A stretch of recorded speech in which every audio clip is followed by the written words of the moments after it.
the complete guide on how to negotiate, master the art of getting what you want in business and in life. Tali Raphaely, welcome. It's nice to have you with us. Thank you very much, Stu. It's very nice to be here with you. I really appreciate this opportunity to be here. Well, I'm happy to do this. And do you have a website you want to give out before we begin? I do. Thank you very much. It's TaliRaphaely.com, and that's spelled T as in Tom, A-L-I. Raphaely is R-A-P as in Paul, H-A-E-L-Y as in yes.com. TaliRaphaely.com. All right, so let's get on to the subject of negotiation and how we do it every single day. I feel like every single day I'm in some kind of a negotiation, and different people have different slants on it. Some people look at this as a knockdown brawl where one person comes out a winner and the other a loser. I look at it as a perceived compromise. I may say perceived because I may feel when I come out of a negotiation that I've gotten everything I want.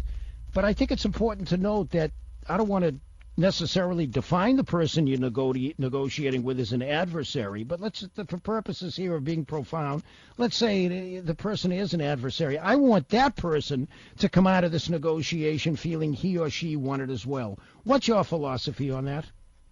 Absolutely, Stu. I couldn't agree with you more. I think that's very important. I think when people see it as a win-lose type of thing where let me get as much as I can, let me try to get as much as I can from the other party, what ends up happening is the other party is not happy about the deal. Ultimately, they may even try ways to try to change things at the last minute, not fulfill certain obligations. And then also what happens is if and when you have to negotiate with that person or deal with that person again in the future, they already feel like you owe them one. Instead, if you promote an atmosphere of collaboration and cooperation instead of confrontation, you make it a win-win and you make the other party feel like you didn't get everything that you wanted, but you're okay with it because you like them and you like working with them and you wanted to make sure they were happy as well. What ends up happening is everybody ends up walking away feeling like there was compromise, there was cooperation. Nobody got everything they wanted, but they got enough of what they wanted to be happy about the deal. On Tali, a lot of people go into a negotiation process not knowing what they want and create irreparable damage to the negotiation process. I always know, and I reckon you wrote the book, so I'll turn to your expertise. I certainly recommend that people know what they want going into a negotiation, and that will give them the basis for how they strategize it. Does that make sense? Know what you want, and the more you know about the other party going into it, the more you'll be able to negotiate successfully. Absolutely. You've got to know what you want. You've got to know what your major goals are, what your objectives are, what you're going to be happy with. That's got to be identified before you even start. You also have to know what things you can live without.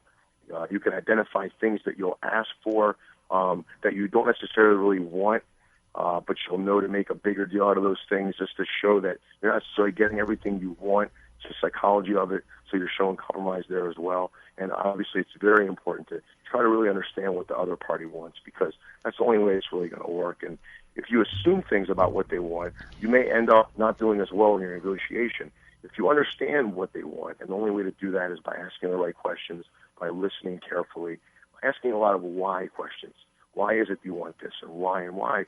You dig deep and you find out what the real wants and needs are, and then you can find creative ways to solve the issues and show them other ways, alternatives, to get what they want without them even realizing that was an option at first. So it's very, very important to know what you want in negotiation, what will make you happy, what you can live without, what you must have.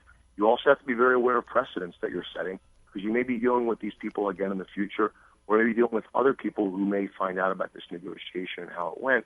So you don't want to create any slippery slope type environments where you're giving in on certain things and it's going to be expected from then on.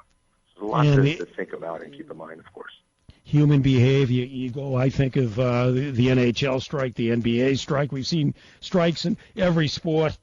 Billions of dollars washed down the drain. Why? Because it's never enough. And I think that's an important part of negotiation, whether it's for monetary remuneration, something more spiritual, something that involves a family. We don't always know what the other party wants. It may not, say, take business, it may not be money.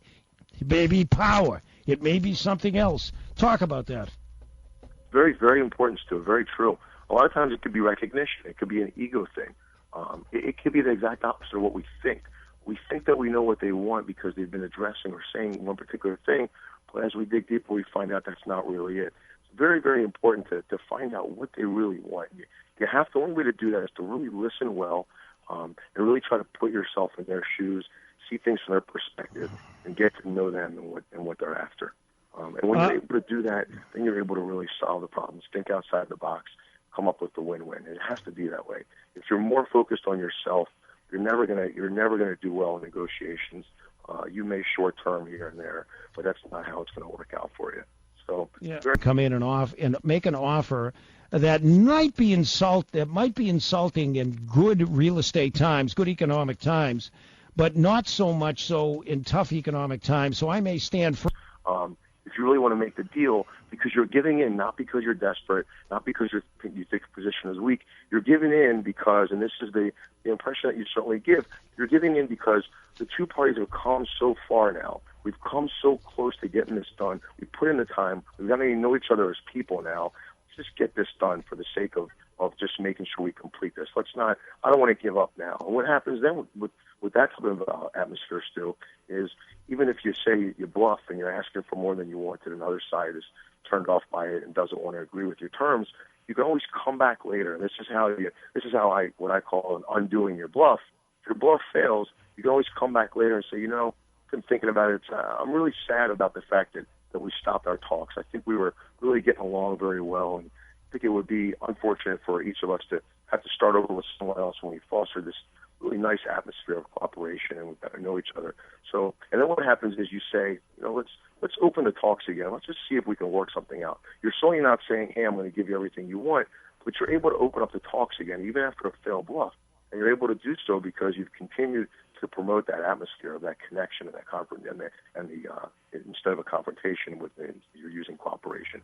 Very important. So yes, adding that human element to it becomes so important. What happens then is when people let's pick that up about adding the human element to it when we come back from a break. The book, The Complete Guide on How to Negotiate, Master the Art of Getting What You Want in Business and in Life. Tali Raphaely.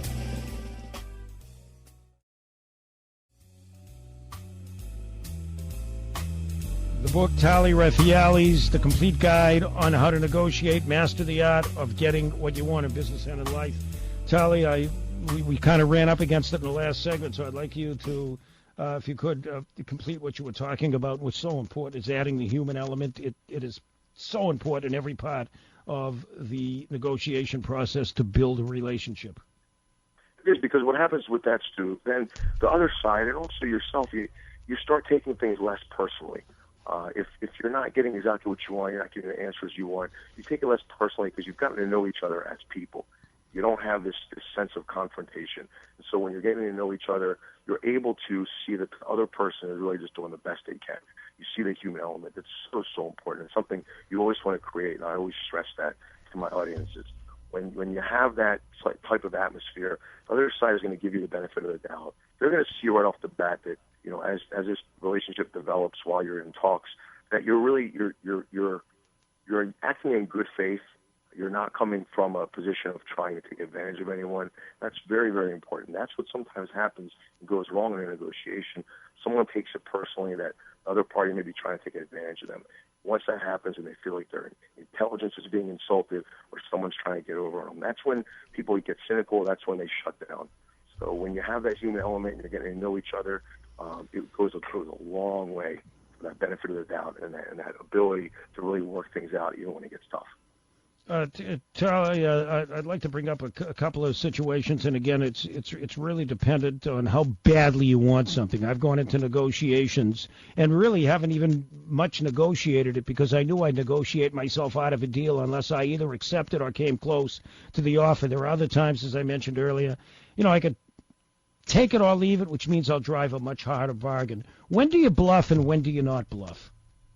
It's a very good question. It depends on, first of all, you should always try to bluff because, as I say in my book, there's a lot of ways to undo your bluff. So you never have to feel like if you bluff that you basically put it all out there and there's no way of going back. There is. There's ways of leaving things. So say you bluff and say you make an offer that they're really not going to accept. You can lead things by saying, look, I understand it's not what you wanted. Why don't we just let's talk about it. Why don't you think about it for a little bit? I'm really hoping I hear back from you. You leave some open-ended stuff out there so that they do feel comfortable getting back to you. You never know. They may think about it for a couple of days or a couple of weeks or however long, and they may realize that, okay, he's left it open for us. He didn't basically make it an all or nothing type of thing. He said he still wants to, he's hoping he hears back from us. So we don't have to really swallow our pride here because he's expected this, and we can get back to him and open up the talk. So it's very important that you leave things a certain way. And also, when you try to maybe call back a bluff, it's very simple if you've developed that human element and that rapport. You can always sometimes you can even have a friend or someone else who is involved in the negotiation. Oh, yeah, see, great point. And I'm sorry to jump in here, but I was just about to bring that up. You may want a mediator or a third party sitting in. When should you and when should you not have it? Or you're already, in a sense, answering that. Yeah, well, you got to use your judgment. If you feel like you calling or opening up the talks again is going to show too much weakness or desperation, you can always have someone else do it who was involved. And that person, let's just say that person's name was Sally. Sally can call the other party we're negotiating with and say, Stu, I was there with you guys when you negotiated, or Stu had told me all about what was going on. I know he really wanted to make this deal. I know that he's set on a couple things, but I'm just wondering, after hearing everything that I heard about how well you guys got along, how close you guys came, I think that maybe he's been a little stubborn. But maybe if you guys reached out to him, or maybe if you could just help out a little bit here and give in a little bit, I have a feeling he'd really want to talk to you guys again.